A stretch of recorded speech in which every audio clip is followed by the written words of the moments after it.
Hey you, and welcome to this video where I will help you out how to withdraw from cex.io.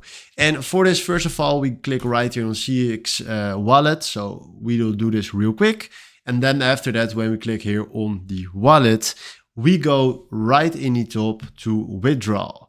First of all, I need to tell you, I don't have anything standing on this account, so I will tell you what you need to do, but I can show you I can't show you exactly the screen that you will have if you have money standing on your account. But if you go right here to withdraw, we select right here what we want to withdraw. So if you want to withdraw euros or dollars, you can do that by simply searching right here for euro, click on that.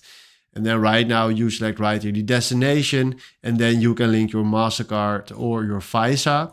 And if you want to transfer crypto, so let's do, for example, Dogecoin, then what you need to do right here, fill in Deutsch, and then click right here on select the destination, select your cryptocurrency address, and then add the address right here and the nickname. Do trusted, and then you can do add address. So that is what you need to do to withdraw crypto from your account. So hopefully this was the video where I was looking for. Thanks for watching and have a wonderful day.